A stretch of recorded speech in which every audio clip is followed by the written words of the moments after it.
Hello everyone, most welcome to our Learnathon study channel. आज मैंने biology का chapter first NCERT से class 11th का टॉपिक लिया है, लिविंग वर्ल्ड। ये बायो का बहुत अच्छा टॉपिक है, फर्स्ट चैप्टर है। तो आज हम इसमें कुछ एनसीईआरटी तो लाइन बाय लाइन कवर करेंगे ही और कुछ सम अदर इम्पॉर्टेंट पॉइंट्स भी कवर करेंगे। सबसे पहले तो हम ये जान लेते हैं कि बायोलॉजी ये टर्म जो है ये किसने दिया है।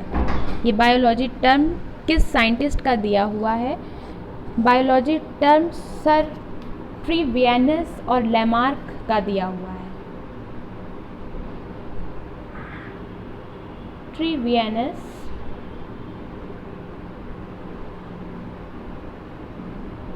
एंड लैमार्क का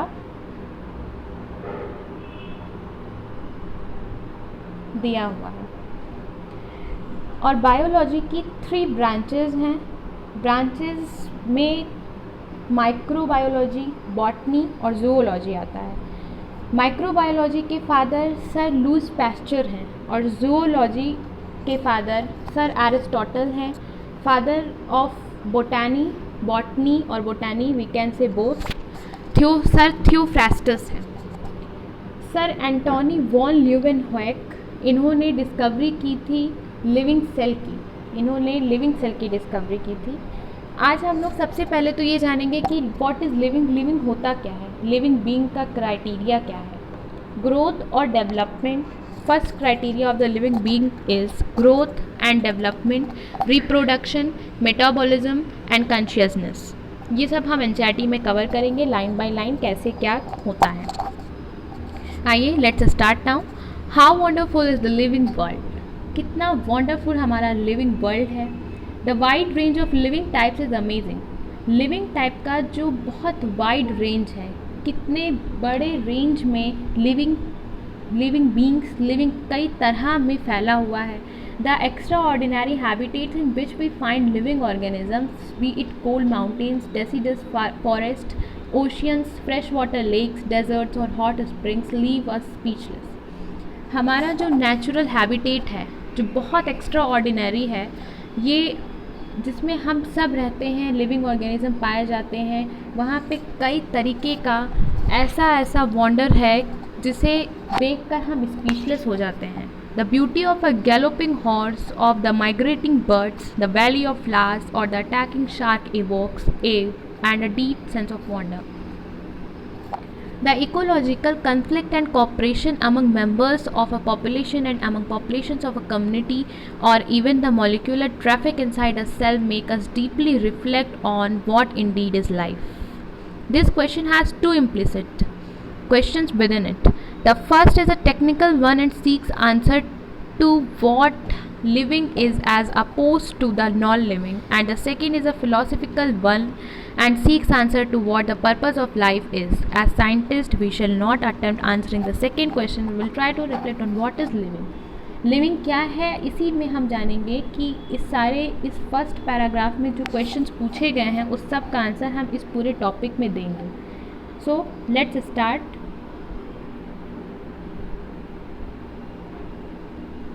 now 1.1 What is living?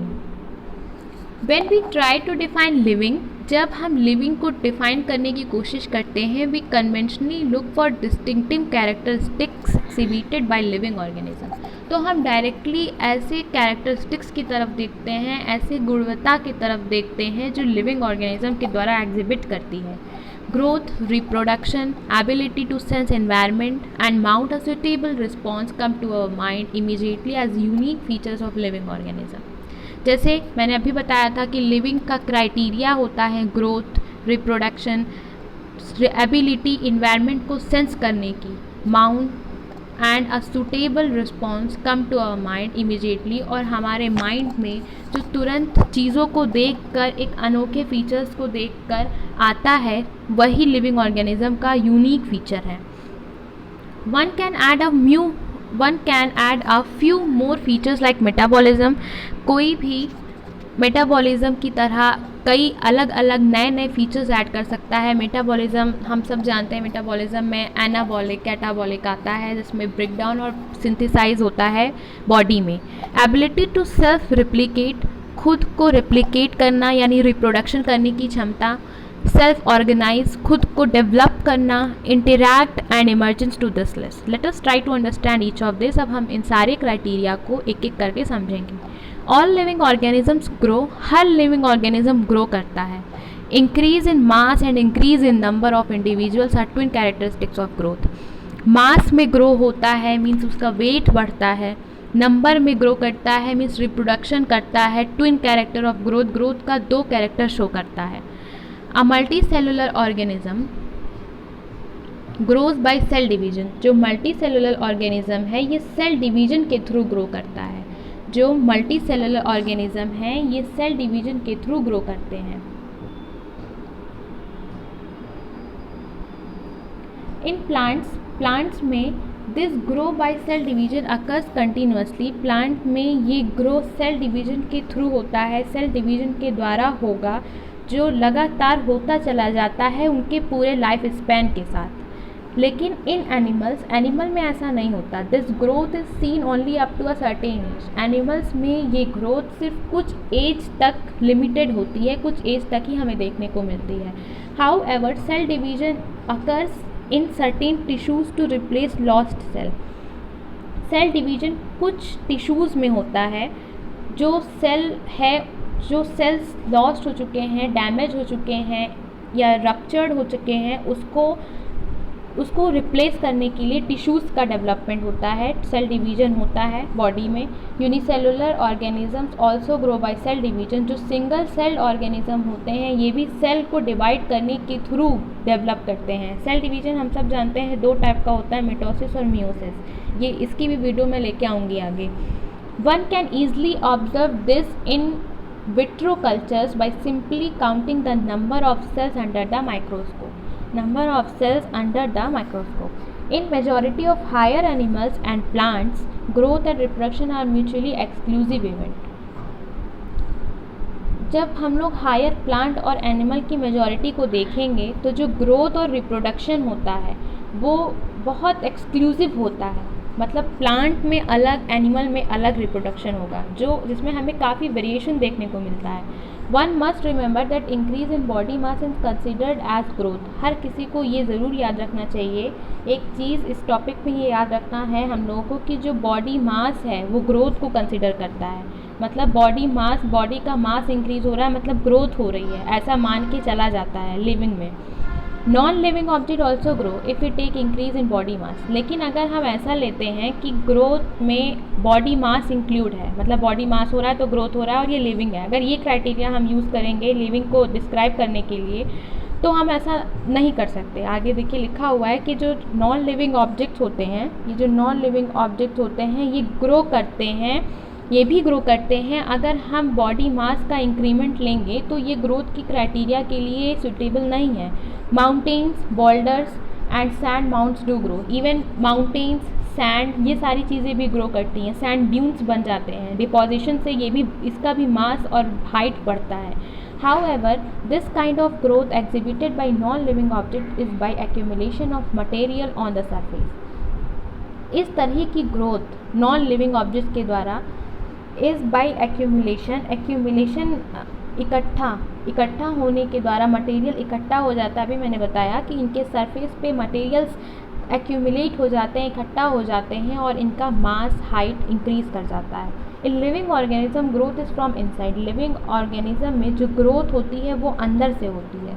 Living organism में जो ग्रोथ होती है वो अंदर से होती है। Growth therefore can not be taken as a defining feature, defining property. इस वजह से हम ग्रोथ को डिफाइनिंग प्रॉपर्टी लिविंग ऑर्गेनिज्म की नहीं ले सकते, क्योंकि ग्रोथ लिविंग ऑर्गेनिज्म में अंदर से होती है। Conditions under which it can be observed in all living organisms have to be explained, and then we understand that it is a characteristic of living system. A dead organism does not grow. जो condition इसके अंदर आती है, इसके अंदर जो condition आती है, जो हमें कंडीशंस लिविंग ऑर्गेनिज्म में देखने को मिलती है, ये ऐसा एक्सप्लेन किया जा सकता है कि हम समझ सकें लिविंग सिस्टम का जो कैरेक्टरिस्टिक है उसको समझने के लिए हम इन कंडीशंस को देखते हैं। A dead organism does not grow, जो ऑर्गेनिज्म डेड है, जिस ऑर्गेनिज्म की डेथ हो चुकी है वो ग्रो नहीं करेगा। चलिए अब नेक्स्ट टॉपिक हमारा रिप्रोडक्शन है, वो देखते हैं।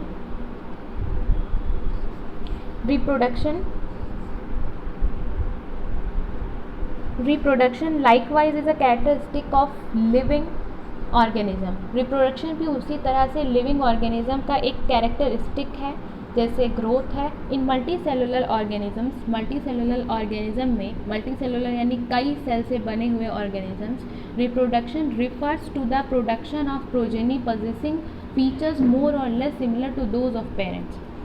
जो रिप्रोडक्शन है, जो हमारा रिप्रोडक्शन आता है, रिप्रोडक्शन बताता है, वो प्रोजेनी को प्रोड्यूस करता है मल्टी सेलुलर ऑर्गेनिज्म में, यानी जो मल्टी सेल्स से बने हुए ऑर्गेनिज्म है जैसे हम ह्यूमन बींग, उसमें रिप्रोडक्शन बताता है प्रोजेनी को प्रोड्यूस करना। मतलब मदर और फादर का जब जाइगोट बनता है तब जाइगोट, मदर फादर के फ्यूजन से जो जाइगोट बनता है वो जाइगोट प्रोजेनी का फॉर्म ले लेता है।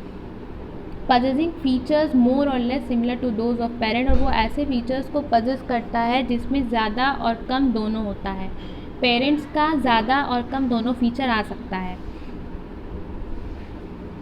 Invariably and implicitly we refer to sexual reproduction. इसमें ऐसा होता है कि invariably and implicitly we refer to sexual reproduction.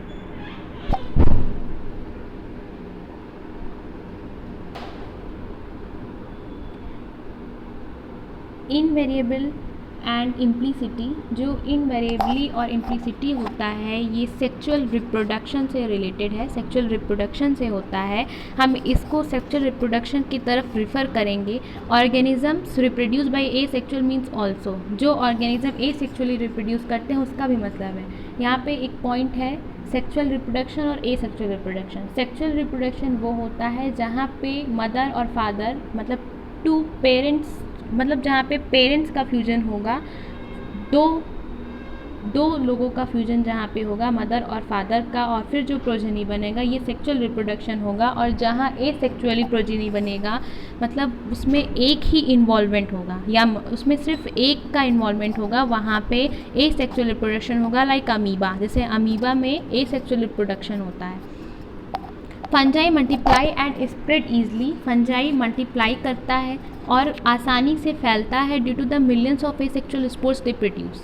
इस वजह से आसानी से फैलता है क्योंकि वो ए सेक्सुअल स्पोर्स को प्रोड्यूस करता है, ज़्यादा से ज़्यादा मिलियंस ए सेक्सुअल स्पोर्स को प्रोड्यूस करता है फंजाई, इस वजह से ये आसानी से स्प्रेड होता है। इन lower organisms like yeast and hydra, जो ऑर्गेनिजम्स लोअर हैं जैसे यीस्ट और हाइड्रा, यीस्ट आप सब जानते हैं, हाइड्रा, वी ऑब्जर्व बर्डिंग, हमने बर्डिंग देखी है। In planaria flat worms we observe true regeneration, that is a fragmented organism regenerate the lost part of its body and becomes a new organism. Planaria में, sorry let me take pencil. In planaria में flat worms आते हैं, हमने देखा है कि उसमें true regeneration होती है, मतलब एक फ्रेगमेंटेड ऑर्गेनिज्म होता है जो रीजनरेट करता है। ऑर्गेनिज्म फ्रेगमेंट्स में टूटता है फिर रीजनरेट करता है, उसका जो लॉस पार्ट होता है, जो टूटा हुआ पार्ट होता है, वो बॉडी में कन्वर्ट होता है और न्यू ऑर्गेनिज्म की ग्रोथ करता है, न्यू ऑर्गेनिज्म का फॉर्म ले लेता है। The fungi the filamentous algae, the protonema of mosses all easily multiply by fragmentation, ये सब आसानी से फ्रेगमेंटेशन के थ्रू मल्टीप्लाई करते हैं। When it comes to unicellular organisms like bacteria, unicellular algae और amoeba, reproduction is synonymous with growth. Reproduction growth के साथ एक साइनोनियम है, that is increase the number of cells, जिसमें नंबर ऑफ सेल्स बढ़ते जाते हैं, सेल्स का प्रोडक्शन बढ़ता जाता है। We have already defined growth as equivalent to increase in cell number और मास, हमने पहले ही ग्रोथ को डिफाइन किया है जो इक्वल है सेल नंबर से या मास के इंक्रीमेंट से इक्वल है।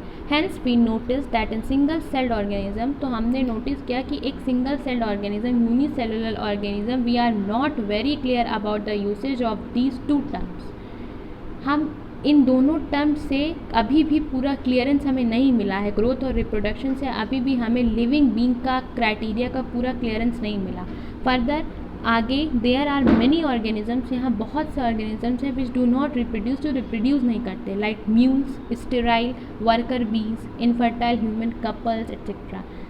यहाँ पे गाइज ये टॉपिक, ये यहाँ पे जो एक लाइन है इनफर्टाइल, इनफर्टिलिटी की, there are many organism which do not produce mules, sterile, worker bees, infertile human couples etcetera. ये नीट के पॉइंट ऑफ व्यू से नीट का पेट क्वेश्चन है।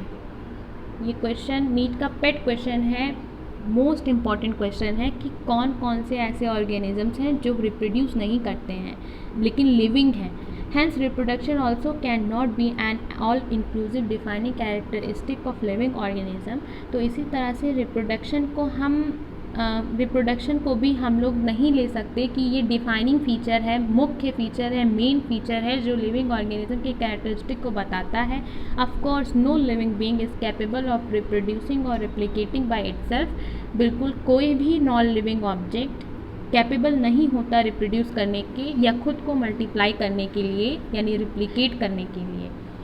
Thank you guys. मैं नेक्स्ट टॉपिक कवर करूँगी next video में। And other characteristic of life is metabolism से हम कवर करेंगे। Thank you so much guys. अगर आपको हमारी वीडियो पसंद आई तो प्लीज़ ज़्यादा से ज़्यादा शेयर करें। Thank you.